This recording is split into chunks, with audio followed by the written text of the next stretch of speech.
হাওড়ার রামনবমী উপলক্ষে পতাকা ছাড়া বিজেপি নেতা কর্মীদের অস্ত্র মিছিল। বুধবার সকালে মধ্য হাওড়ার শ্যামাশ্রী সিনেমা মোড় থেকে রামরাজাতলা পর্যন্ত রামনবমীর একটি শোভাযাত্রা বার করা হয়। শোভাযাত্রার একেবারে সামনে ছিলেন হাওড়া সদর লোকসভার বিজেপির প্রার্থী রথীন চক্রবর্তী এবং বিজেপির হাওড়া সদরের সভাপতি। ওই শোভাযাত্রায় অংশগ্রহণকারীদের অনেকের হাতেই খোলা তলোয়ার দেখতে পাওয়া গিয়েছে, যা নিয়ে বিতর্ক তৈরি হয়েছে। রামনবমীর মিছিলকে ঘিরে অতীতে গোলমাল দেখেছে হাওড়া, হুগলি, উত্তর 24 পরগনার একাংশ। প্রতিটি জেলাতেই এখন রয়েছে কেন্দ্রীয় বাহিনী। আদর্শ আচরণবিধি জারি থাকাকালীন রামনবমীর মিছিলের নিরাপত্তায় বাড়তি নজর রেখেছে জাতীয় নির্বাচন কমিশনও। হাইকোর্ট স্পষ্ট জানিয়ে দিয়েছিল, মিছিলে 200-র বেশি লোক রাখা যাবে না, অস্ত্র প্রদর্শনও নিষিদ্ধ। আদালতের নির্দেশ সত্ত্বেও কি করে বিজেপির নেতারা রামনবমীর মিছিলে অস্ত্র নিয়ে অংশ নিতে পারেন তা নিয়ে প্রশ্ন উঠতে শুরু করেছে। বিজেপির হাওড়া সদরের সভাপতি রমাপ্রসাদ ভট্টাচার্যকে হাতে খোলা তলোয়ার নিয়ে মিছিলে হাঁটতে দেখা গিয়েছে। এ প্রসঙ্গে রামপ্রসাদ বলেন, রাম আমাদের গর্ব, আমাদের অহংকার, আমাদের পরম্পরা। তাই প্রতিবারের মতো এবারেও রামনবমীতে পথে নেমেছি। এটা অস্ত্র মিছিল নয়, এটা তো প্রতীকী।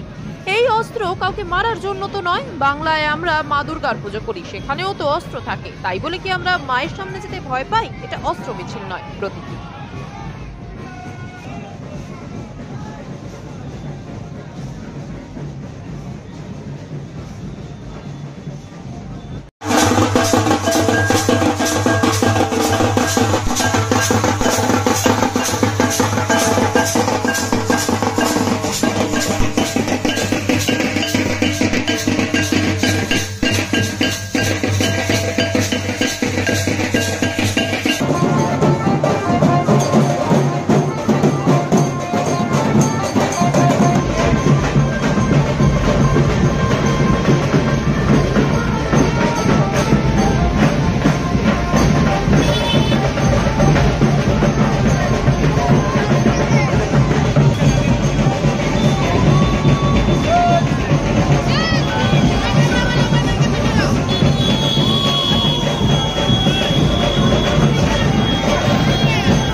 যিনি সাংসদ তিনি বলেছিলেন যে এখানে নাকি 800 বছর আগে কোনো রকম হিন্দুরা কেউ থাকতেন না।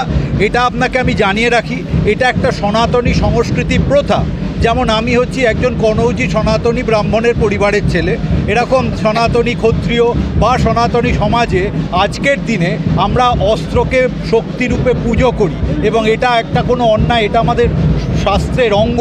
যেমন শিখ সমাজ, তারা পঞ্চককারের পুজো করে, সেখানে কর রয়েছে, কৃপান রয়েছে। কৃপানকে বাদ দিয়ে কিন্তু শিখ সমাজের পুজো হয় না, এটা হচ্ছে সেরকম অঙ্গ। তিনি ভারতীয় সংস্কৃতি বোঝেনই না এবং শুধু রাষ্ট্রদ্রোহ, চোর এই সমস্ত বিষয় নিয়ে থাকেন। এই রাষ্ট্রদ্রোহী চোর শক্তিকে আমরা ধিক্কার জানাই। মানুয়া সালুয়া ইন্দো আরাবিক রেস্টুরেন্ট, আরাবিয়ান এবং ইন্ডিয়ান খাবারের সেরা ঠিকানা। সম্পূর্ণ শীততাপ নিয়ন্ত্রিত ও অত্যাধুনিক সুসজ্জিত রেস্টুরেন্ট। পবিত্র রমজান উপলক্ষে মানুয়া সালুয়াতে বিভিন্ন কাবাব, বিরিয়ানি ও মান্ডির পাশাপাশি থাকছে রমজান স্পেশাল মটন হালিম ও চিকেন হালিম, থাকছে কেশরিয়া ফিরনি। এছাড়াও ঈদেতেও থাকবে প্রচুর নতুন ডিশ। বন্ধু বান্ধব বা সপরিবারে মানুয়া সালুয়ার শাহী দরবারে বাদশাহী মেজাজে খাওয়া দাওয়ার আনন্দ উপভোগ করুন। জন্মদিন, অ্যানিভার্সারি, অন্যান্য অনুষ্ঠান বা বাল্ক অর্ডার ও ইফতার মেহফিলের জন্য যোগাযোগ করুন 9903465858 অথবা 9903455858। আমাদের ঠিকানা 16 নম্বর জাতীয় সড়কের ধারে নিবরা হাশেম মার্কেটের দ্বিতলে।